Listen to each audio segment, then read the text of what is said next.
Hello नमस्कार साथियों, मैं संदीप कुमार हमारे इस YouTube चैनल पर आपका स्वागत करता हूं। दोस्तों, आप हमारे इस चैनल को ज़्यादा से ज़्यादा सब्सक्राइब करें, लाइक करें, वीडियो को शेयर करें, साथ में कमेंट करके बताएं आपको वीडियो कैसी लगी।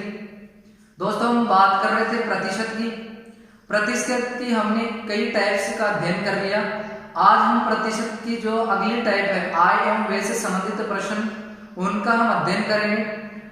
तो दोस्तों देखिए, आय एवं व्यय से संबंधित जो प्रश्न होते हैं वो किस प्रकार से पूछे जाते हैं, उनका सोल्व हम कैसे करेंगे, इनका अध्ययन हम इस वीडियो में करेंगे। तो दोस्तों हम स्टार्ट करते हैं अपने वीडियो को। आय एवं व्यय से संबंधित पहला क्वेश्चन जो है वो बोर्ड पे लिखा हुआ है। क्वेश्चन है, एक आदमी अपनी आय का 20% खर्च करता है तथा शेष बचा लेता है। यदि वह अपनी आय में 10% की वृद्धि करता है तथा अपने खर्च में 20% की वृद्धि कर दे, तो बताइए उसकी बचत में कितने प्रतिशत की वृद्धि हो जाएगी। तो देखिए दोस्तों, सबसे पहले आपको क्या करना है कि व्यक्ति क्या करता है, जितनी आय कमाता है मतलब उसमें तो खर्च करता है। तो हमें क्या करना है, सबसे पहले तो उसकी आय का निर्धारण करना है। हमने मान लिया उसकी आय जो है वो 100 रुपए थी। अब उसने कहा है कि वो 100 रुपए में से 20% खर्च करता है, यानी कि 100 का 20% कितना हो गया, वो 20 हुआ। यानी कि वो 100 रुपए कमाता है और 20 रुपए खर्च कर देता है। तो दोस्तों, जब आय में से हम खर्च निकाल देते हैं तो हमारी क्या बचती है, बचत। तो उसकी बचत क्या आएगी, 100 में से 20 निकाला तो उसकी बचत क्या आएगी, 80। यानी क्या हुआ कि वो 100 रुपए कमाता है, 20% खर्च, यानी 100 का 20% 20 रुपए खर्च कर देता है। तो बचत कितनी की करता है, 80 रुपए की। ये तो उसकी पहले की है। लेकिन अब क्या करता है, वो अपनी आय में 10% की वृद्धि करता है। मैंने यहां से माना प्लस करता है वो क्या, 10%। तो अब उसकी आय 10% बढ़ाने के बाद में क्या हो जाएगी दोस्तों, 100 का 10% 10 होता है। 100 में 10 जोड़ेंगे तो कितनी हो जाएगी उसकी आय, 110 रुपए। पहले 100 रुपए थी, 10% उसने बढ़ाया तो कितनी होगी, 110 रुपए। आगे कह रहा है उसकी बचत में भी वो क्या करता है, उसके खर्च में भी 20% की वृद्धि कर देता है। यानी कि उसका खर्च पहले कितना था, 20 रुपए। अब क्या कर रहा है, वो प्लस कर रहा है उसमें 20%। तो अब दोस्तों 20 का 20% कितना होता है, 4। 20 में 4 जोड़ेंगे तो कितना आएगा, 24। अब यहां से क्या करना है दोस्तों, 110 रुपए वो कमा रहा है, 24 रुपए खर्च कर रहा है, तो बचा कितना रहा है, 86 रुपए। पहले वो बचत कर रहा था 80 रुपए की, अब बचत कर रहा है 86 रुपए की। तो हमें पूछा है कि उसकी बचत में कितने प्रतिशत की वृद्धि हो जाएगी। तो यहां से देखना दोस्तों, प्लस 6 रुपए की बचत कर रहा है। कितने पर कर रहा है, 6 रुपए की बचत कर रहा है, 80 पर कर रहा है। परसेंट में बताना, गुना 100। 1 0 से 1 0, 2 से काटिए आप, ये 4 बार, ये 5 बार, फिर 2 से काटिए, ये 2 बार और ये 3 बार। 5 को 3 से गुणा करोगे तो आएगा 15। 15 को जब आप 2 से डिवाइड करोगे तो जो परसेंट में वृद्धि या कमी आएगी वो आएगी 7.5% की। उसकी जो बचत है उसमें वृद्धि हो जाएगी दोस्तों, 7.5% की वृद्धि उसकी बचत में हो जाएगी। एक बार आप दोबारा देखना, उसने कहा कि वो जो है अपनी आय का 20% खर्च करता है। हमने माना उसकी आय 100 रुपए थी, 20% उसने खर्च कर दिया है, 100 का 20% 20 खर्च कर दिया। 100 में से 20 घटाया तो उसने बचाया कितना, 80 रुपए। फिर क्या कहा कि उसने अपनी आय में जो है 10% की वृद्धि कर दी। तो 100 का 10% 10 होता है। 100 रुपए थी, 10 रुपए और उसकी आय में वृद्धि कर ली तो कितना हो गया, उसकी आय में 110 रुपए। फिर कहता है कि वो अपनी खर्चे में भी कुछ वृद्धि करता है, खर्चे में 20% की वृद्धि कर रहा है। तो 20 का 20% 4 होता है। 20 रुपए पहले खर्च कर रहा था, 4 रुपए खर्च और बढ़ा दिया तो अब खर्च कर रहा है 24 रुपए। 110 में से जब 24 घटाया तो अब उसकी बचत कितनी आई, 86 रुपए। पहले 80 रुपए बचा रहा था, अब 86 रुपए बचा रहा है। तो उसके कितने रुपए ज्यादा बचा रहा है, 6 रुपए ज्यादा बचा रहा है। किस पर बचा रहा है, 80 पर बचा रहा है। जब आप इसको सोल्व करोगे तो जो आंसर आएगा वो आएगा 7.5% की वृद्धि। चलो अगले क्वेश्चन की ओर बढ़ते हैं। हाँ दोस्तों, ये है अपना अगला क्वेश्चन। क्वेश्चन है, कोई व्यक्ति अपनी आय का 30% खर्च करता है। यदि उसकी आय में 20% की वृद्धि हो जाए तथा उसकी बचत में 10% की वृद्धि हो जाए, तो बताइए उसके खर्च पर पहले से कितने प्रतिशत की वृद्धि हो जाएगी। तो देखिए दोस्तों, यहां क्या करना है, पहले वही मानना है आय। मैंने माना वही आय उसकी 100 रुपए थी पहले। फिर क्या हुआ, उसकी आय में उसने आय में से 30% खर्च कर दिया। खर्च किया उसने 30%, तो 100 का 30%, 30 100 में से 30 खर्च कर दिया तो उसकी बचत कितनी रही? 100 में से 30 खर्च किया तो बचत कितनी रही? 70। अब क्या बोल रहा है प्रश्न में, उसकी आय में 20% की वृद्धि। अब आय में फिर से आपको प्लस 20% करना है। 20% की वृद्धि करोगे तो आपको उसकी आय क्या हो जाएगी? वृद्धि करने के बाद में 100 का 20% 20 होता है, तो 20 जोड़ेंगे 100 में तो 120 रुपए हो जाएंगे। फिर वो कह रहा है उसकी बचत में 10% की वृद्धि हो जाएगी। इस बार खर्च में वृद्धि नहीं बता रहा है, इस बार बता रहा है कि उसकी बचत में वृद्धि करनी कितनी? प्लस 10%। 70 का 10% 7 होता है और 70 में 7 जोड़ते हैं तो 77 रुपए की वो अब बचत कर रहा है। 120 रुपए कमा रहा था, 77 रुपए की बचत कर रहा है। तो देखिए दोस्तों अब वो कितने रुपए की यहाँ खर्च कर रहा है, तो यहाँ से देखना 120 में से जब 77 आप निकालोगे तो यहाँ बचेगा 43। अब हमें पूछा क्या है कि उसके खर्च पर पहले से कितने प्रतिशत की वृद्धि हो जाएगी। तो यहाँ देखना पहले वो 30 रुपए खर्च कर रहा था, अब वो कर रहा है 43 रुपए, तो कितने रुपए ज्यादा खर्च कर रहा है वो? प्लस 13 रुपए ज्यादा खर्च कर रहा है। किस पर खर्च कर रहा है? 30 पर। 13 रुपए ज्यादा खर्च कर रहा है, 30 पर खर्च कर रहा है इंटू 100। 10 से 10 काट दी, यहाँ बचेगा 130 डिवाइड बाई 3, 3 चौक 12, सिर्फ 1 10, 3 3 9 और 1/3। ये क्या होगी? 43 से ही 1/3% की वृद्धि हो जाएगी उसके खर्च में। ठीक है दोस्तों, एक बार आप दोबारा देखिए। पहले उसकी आय 100 रुपए थी, खर्च को 30% कर रहा था, यानी 30 रुपए खर्च कर रहा था, 100 का 20%, बचा रहा था 70 रुपए। फिर उसका क्या किया, उसने अपनी आय में 20% की वृद्धि की, तो उसकी आय 100 से बढ़कर 120 होगी। फिर उसने अपने खर्चे में वृद्धि या कमी नहीं बताई, अब उसने बताया कि वो अपनी बचत में जो है 10% की वृद्धि कर रहा है। तो हमने उसकी बचत में 10% की वृद्धि की, तो 70 का 10% 7 आया, 70 में 7 जोड़ा 77 हुआ। 120 में से 77 रुपए की बचत कर रहा है, तो खर्च कितना कर रहा था? 43 रुपए वो खर्च कर रहा था। 30 पहले 30 कर रहा था, अब 43 रुपए खर्च कर रहा है, तो 13 रुपए ज्यादा खर्च कर रहा है। किस पर खर्च कर रहा है? 30 पर खर्च कर रहा है। जब इसको सोल्व करेंगे तो कितने उसके खर्च में कितने प्रतिशत की वृद्धि हो जाएगी? 43 से 1/3% की उसके खर्च में वृद्धि हो जाएगी। चलो दोस्तों अगले क्वेश्चन की ओर बढ़ते। दोस्तों यह है अपना अगला क्वेश्चन।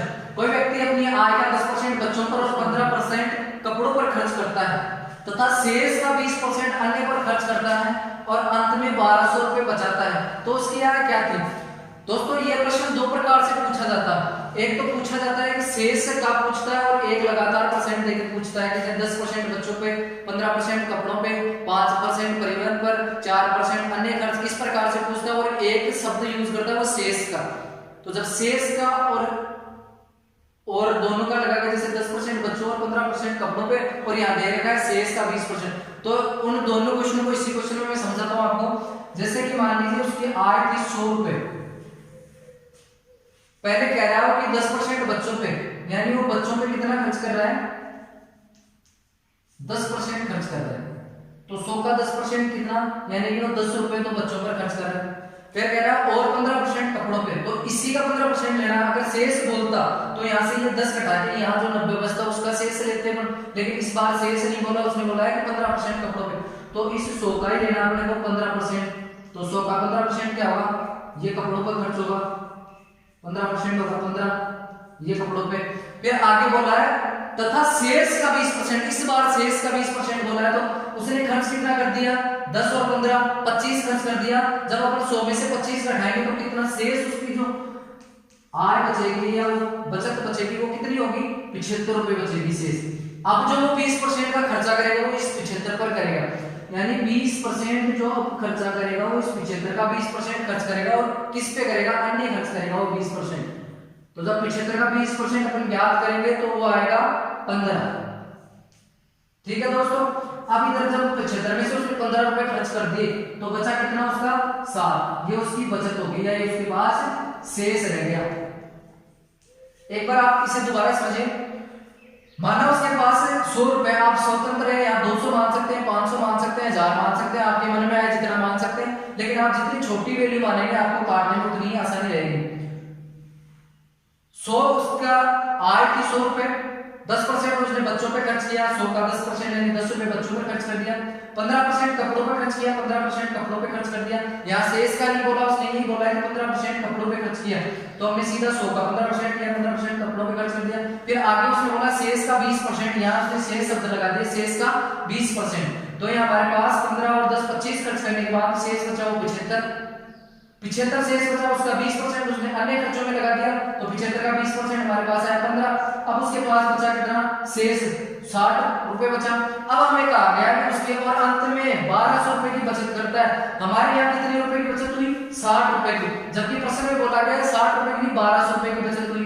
तो हम यहाँ हमारे 60 के बराबर कितना दे रखा है? 1200। यहाँ से हम एक इकाई की वैल्यू फाइंड करेंगे, तो 1200 डिवाइड बाई 60, इसको आप काट दीजिए, तो यहाँ एक इकाई का मान आएगा वो आएगा 20।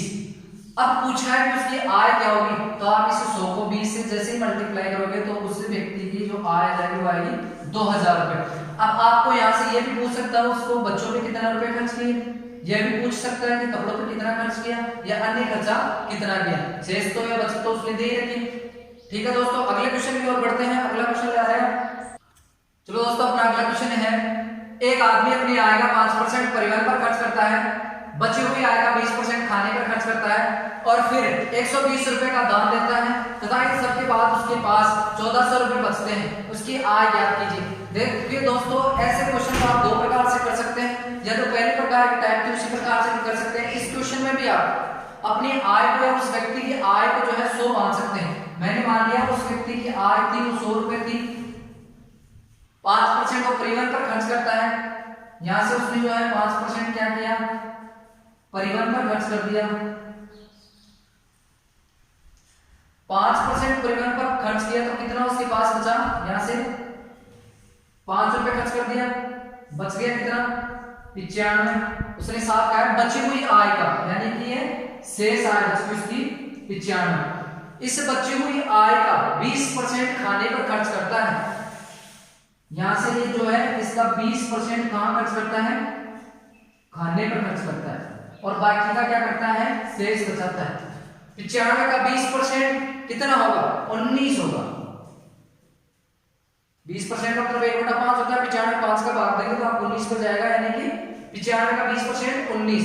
95 में से 19 रुपए खाने पर खर्च कर देता है, तो बताइए वो शेष उसके पास कितना बचेगा, 76 बचेगा। नहीं बचेगा, बचेगा 76।